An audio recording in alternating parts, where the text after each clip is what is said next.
Hey friends, how's it going? Believe it or not, I have more than one of these shirts. So I have been changing shirts. Um, I was gonna just run this stock. I'm making a railing for a builder friend of mine, a hand railing for a staircase they're doing. And it's really simple. It's a T type of railing, but the boards have to be right on. They have to be straight, smooth, planed to certain thickness and all that stuff. So they asked me to do that for them because all they have is like job site table saws and whatnot.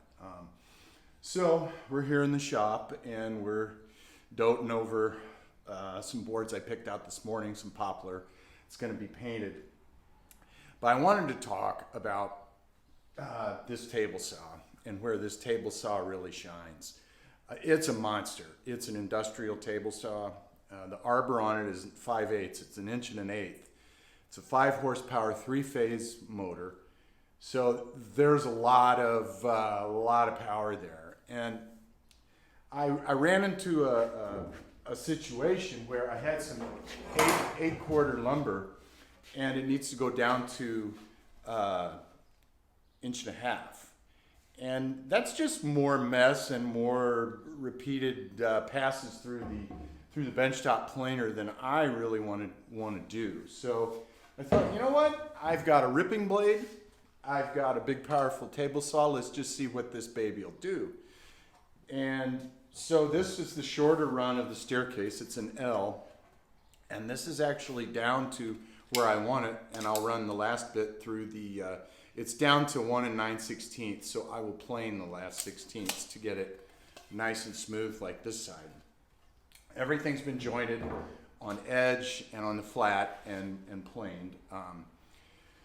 So I ran that piece, I was like, I just got to get done. I can't, but it's so cool. I have to show this going through the saw because it's just, the restoration of the saw and dialing it in, spending an inordinate amount of time dialing this thing in. It's kind of gratifying. So I'm going to get the camera set up.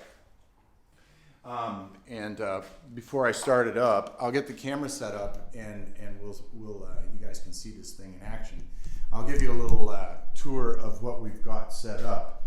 I don't know if you can make that blade out over there. I think they're 60 teeth. That's sort of a do-it-all 10-inch blade. This saw takes up to a 14, by the way. But I just like less steel turning for just general purpose stuff. But essentially what we're trying to do is resaw this. And I really didn't want to take it over to the bandsaw. Sorry. Because the bandsaw is set up for handles, and unless there's something super special going down, I don't want to mess with the bandsaw, because resawing on the bandsaw is completely different stuff than just doing normal stuff. You have to set up a fence and do test cuts, and it would just waste a lot of time. So I thought, why not? I've got a 12-inch ripping blade, and I put this on, and look at this dude. I mean, this thing is all business. And it was ripping back when I was doing those jack bases in the green white oak. It was ripping through this at a fairly consistent basis. And herein lies the problem with this saw. This saw can handle the big stuff. The problem with it is the dust. The old free Harbor Freight dust collector just can't keep up. And we're talking an extremely short run over there. All of the blast gates for the sanders are shut down, so I have one hose that's probably 8 feet long coming to the table saw, and it's still not getting all of the dust. So that's another hurdle that I have to get through. But anyway, let me get set up, and I want to show you this this puppy in action. Let me get my now if I had a smaller saw, I would probably take this in bites. I would go maybe 1 inch to 1.5 inches, then raise the blade and do another pass at about 1 inch until I got through the whole thing. But we're just going for it. My blade is at roughly 4 inches tall. So we're gonna take it all. So here we go. I'm gonna get set up and I'll bring you guys back in. Isn't cutting wood like the best thing ever? It is, isn't it? I love it.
Not very many saw marks at all in this.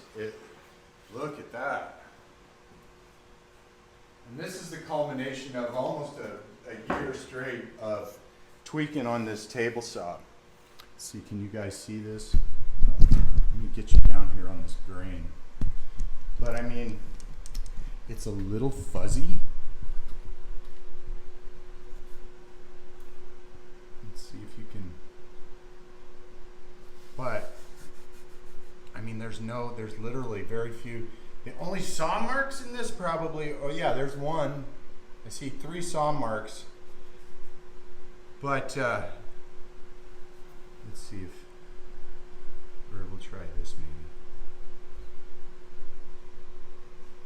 Or where it was just a issue of feeding it through the saw. If you didn't have a planer, you could more than likely sand this and it would be more than acceptable. It is a little wavy, not terribly, just in a few spots. You can feel the saw because it's a ripping blade and it has way less teeth than like a combination blade. But so now we did this rather than running it and putting a lot of stress on this planer, which is pretty much on its last leg. I did change the knives last month, so there's new knives. It is pumping out very nice boards. But, you know, again, I need a 20-inch planer with the spiral head. With a spiral head cutter. And I'm thinking axe handle duplicator. I don't know about you guys. All in time.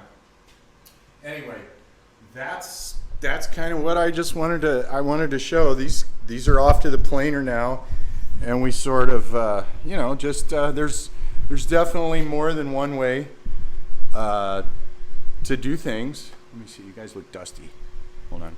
Yeah, there's more than one way to do things, and I just didn't want to run multiple passes with this. So there you go. Hope everybody's having a wonderful day. It is midweek, I believe. I'm not sure when this will come out, probably Thursday, Friday-ish, but lots going down. I was at Harvey's yesterday. I couldn't get any footage. I got some really killer wood. I got some more Osage orange, not a ton, and I got some persimmon, which this thing weighs like a ton, and it's not that much wood. He gave it to me for 20 bucks. He didn't show up until later when I'd already bought and paid for the Osage orange, and so there wasn't a lot to see down there.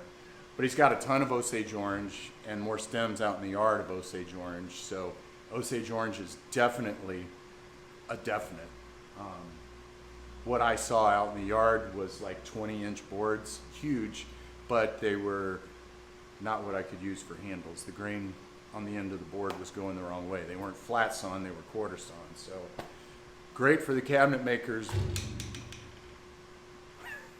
bad for me, bad for the handle makers. But yeah, the persimmon, it looks crazy. I'm gonna need like a blowtorch to get through this persimmon. What else? Gonna check on the kiln, getting the hickory off to the kiln. Although that hickory is down to 13%, which 4 months ago it was like at 23%. So we'll see. We'll see what's going on. The black locust is rocking. It's on the beginning.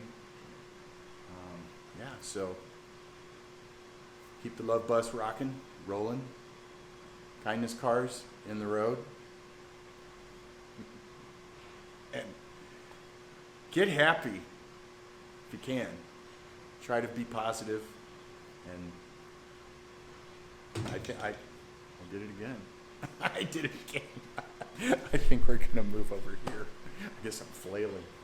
But yeah, I've got to get back to this because they want to pick this up in the morning, and I'm blabbing. So I love you all. Thank you to the new subscribers. Hey, if you're new and you're checking this out and you like what you see, please like and subscribe. I don't bite much. I'll talk to you soon. Take care, everybody. See ya.